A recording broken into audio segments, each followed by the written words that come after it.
well. This is Michael G on Lunchbox, and today we are privileged to have three guests.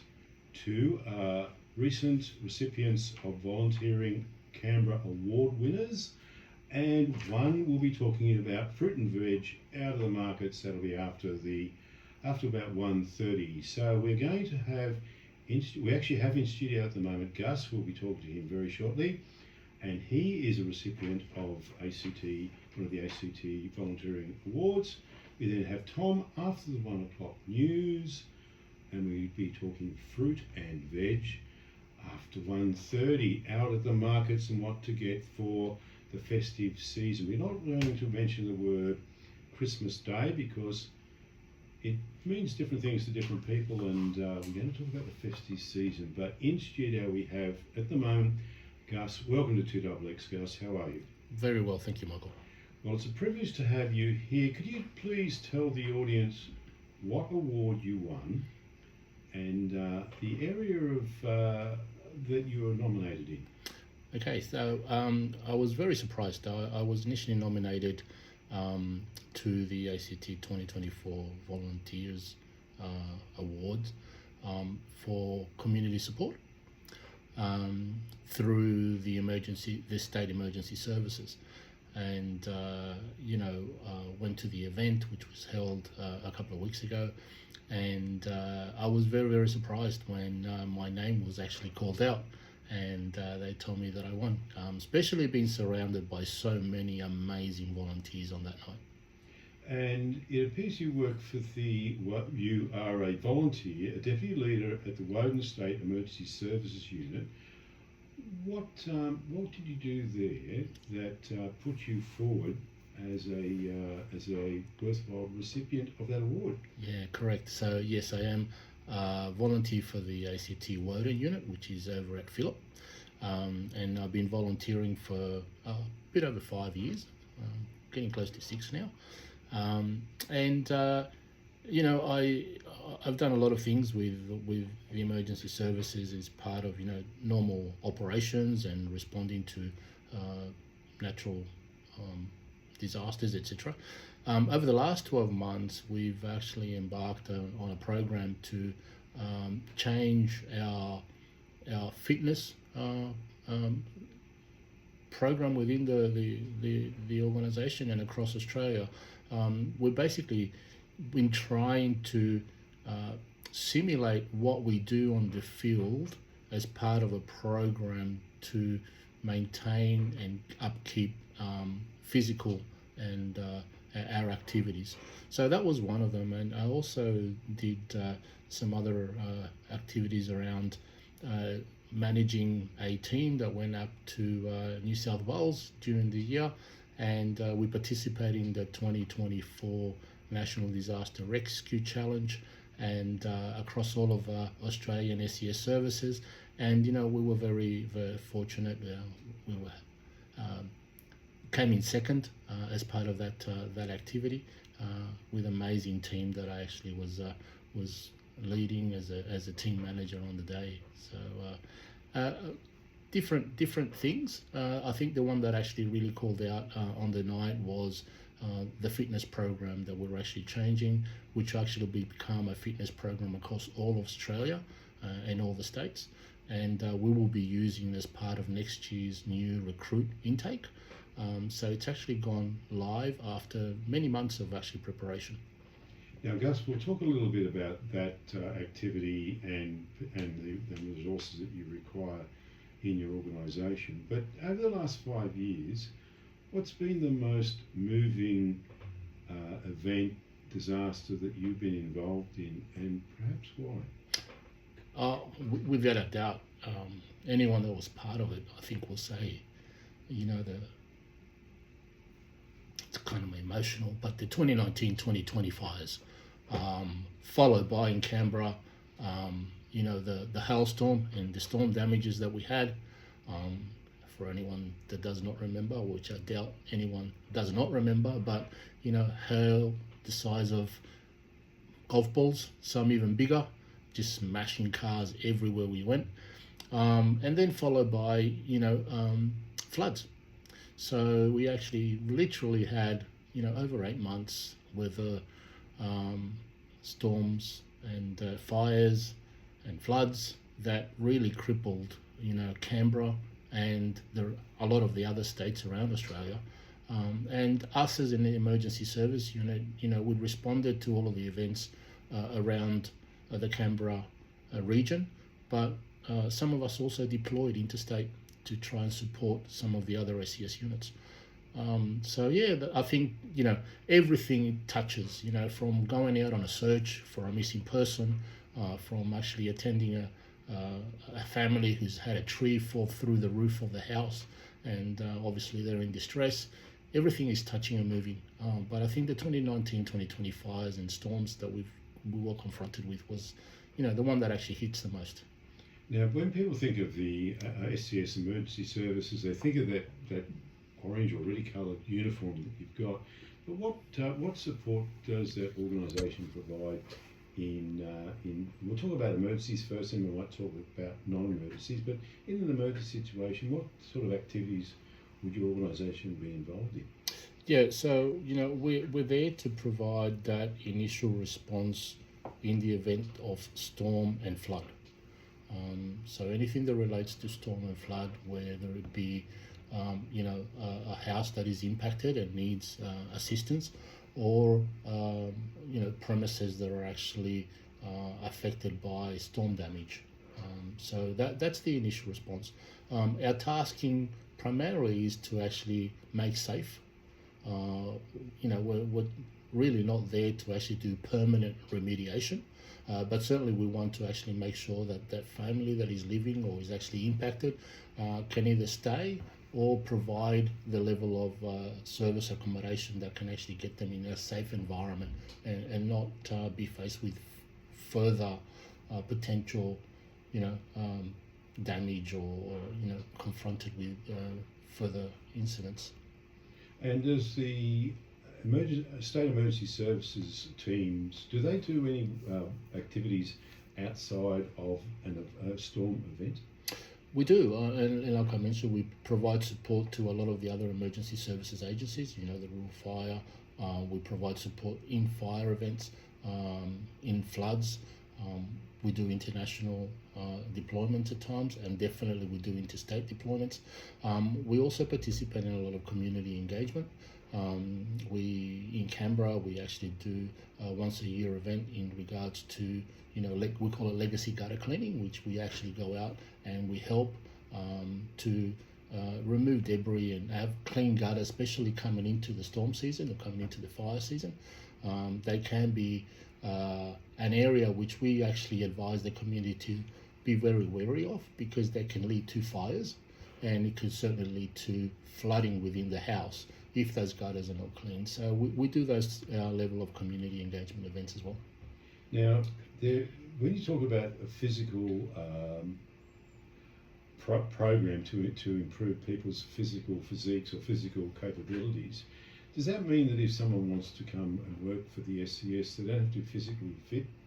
So obviously, if we want to be operational, and when I mean operational is to go out in events of storm, in events of searches, there is a level of fitness that is required to actually do that. You're climbing ladders, you're going into crevices inside a roof, you're going into long searches in the middle of the bush. So there is a level of fitness, but there are a lot of other activities that we perform outside of actual deployments, or actually outside of response, which we have administrative functions that we need to upkeep in the units. There is a lot of equipment that need to be upkept and maintained. We don't want to go out and find that our chainsaw is actually not operational, or it's not the chain is not sharp. So there's administrative and support functions that are also available to actually perform. We don't say coming into the SES is just operational. There are a lot of opportunities for anyone in any walk of life to actually participate as part of emergency services. Now, there's been some conversations about the volunteer industry, as it were, or the volunteer industry in Australia. And the age profile in most volunteers is somewhat towards the end of life, not necessarily across the age profile. What's it like here in the SES? Have you got a breadth of ages in there? We do. We've got volunteers that are life-standing members. So they've been with the agency for 30, 40 years plus. We also have young recruit that are coming in. Within our unit, we did a little of the math calculation the other day, and our median age is sitting at around 45 years old. So there's opportunity for everyone. Certainly, as we start getting older, we seem to have a little bit of extra time, which is those things that actually fill volunteerism, having time available. But it's an opportunity for anyone in any age gap to actually be part of the community as it is in our service. Now, going into some difficult or potentially hazardous situations, does the organisation have a risk profiling mechanism to determine appropriate safety standards for the sort of situations that some of your volunteers might be going into? Absolutely. We, before actually attending sites, we actually do risk reviews, and we assess not only ourselves, are we ready to actually participate? We assess the environment. Is it safe for us to actually participate? Definitely if there's electricity or the danger of something untowards, we need to do that assessment. And we also have a position where each member can actually call no to an activity if they don't feel they are up to it. That leads us to actually have a safe working environment in support of our community. So, if I've had a big night out, I know that I actually won't put myself up to a support call. Or if I attend and I'm not feeling, the best, or I've never been able to go up on a ladder and on a roof because I've got height, issues, then I will call, no, I won't go on the roof. I'll actually do something different. So the risk profiling is there. We're very, serious about ensuring that our members are safe, that the community that we are actually assisting is also safe, and we don't put anyone at risk. Now, in most organisations, if you have towards the latter part of age profile in an organisation, you're looking at attrition or looking at people leaving. How does the SES maintain its appropriate workforce level? So we do yearly recruit intakes, and next year, January, February, we will actually go through another period of recruit intake, and we do that every year. We're lucky in Canberra, I guess, that we get really good numbers of interested parties that actually want to be part of that community and the community service.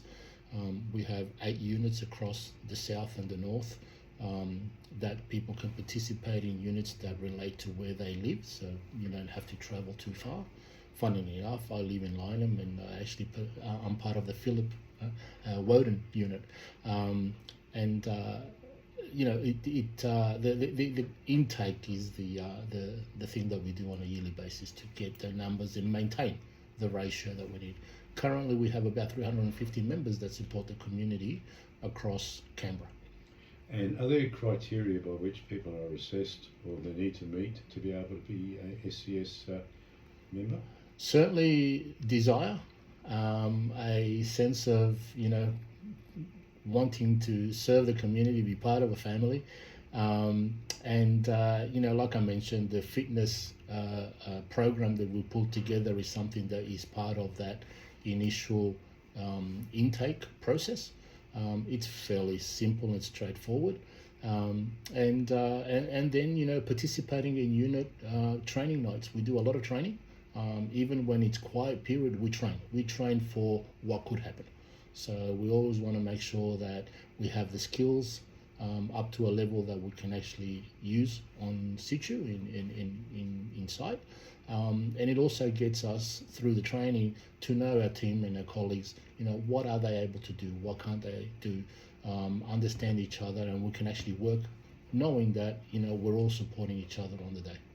Now, you came into the studio today with a long list, highlighted list from your colleagues. Have we covered off what needs to be covered off on that list? I think we have. I guess the thing that I would like to say to the community is, as we come into storm season, and we're actually in the storm season at the moment, and it is going to be ending somewhere around March next year, is just to be vigilant around the properties, the areas. I talked about the gutter cleaning. Think about your trees if you're living in a property. Overhanging trees, etc. Have a survival plan. A lot of people don't have a survival plan, especially if you're living out, more in country. How do you respond if fire happens or the storm happens and you need to relocate from your house? Who are you going to go? Who are you going to call? What are you going to take? What are your important documentations that you need to have in a little pack ready? It's very common for a lot of us to actually want to stay and protect. But that also can put us in danger, trying to protect property and personal effects. So that survival plan can go a long way. Stay up to date with BOM, the Bureau of Meteorology, what's happening. Log into the website. They have alerts that can actually be sent to your mobile phone in the event of serious events. So it's awareness is important, especially Canberra with the storms and the fires that hit us almost every year. And finally, Gus, was the SES the first toe in the water for volunteering for your good self, or were you volunteering in other areas prior to this? Funny you say that, and it's a good question really, because I volunteered previously in professional areas. I've been involved in project management for a very long time, and I was a volunteer director for the Project Management Institute across Australia and even internationally.